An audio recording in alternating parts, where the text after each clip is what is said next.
Uncle and nephew killed in Kingston gun attack.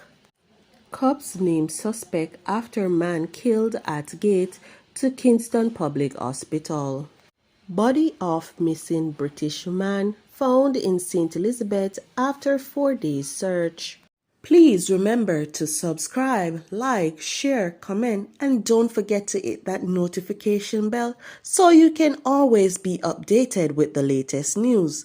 Now for the news in details. 2 men are now dead after they were shot on West Avenue off Windward Road in Kingston on Wednesday afternoon.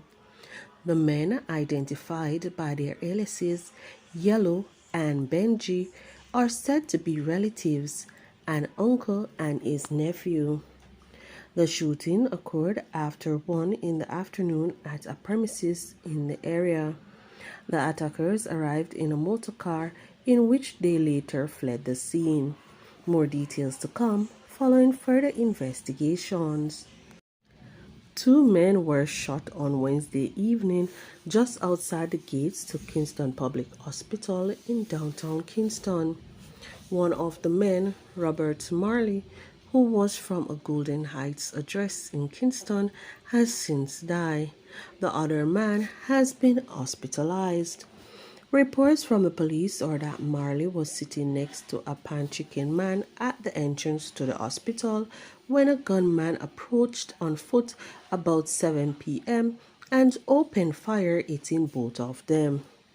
Since the gun attack, the police have since identified Bwoy Simit, otherwise called the Little Giant of Pink Lane, Kingston 14, as a suspect.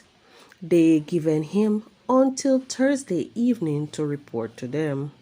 Meanwhile, healthcare workers and others at the facility are concerned following the gun attack.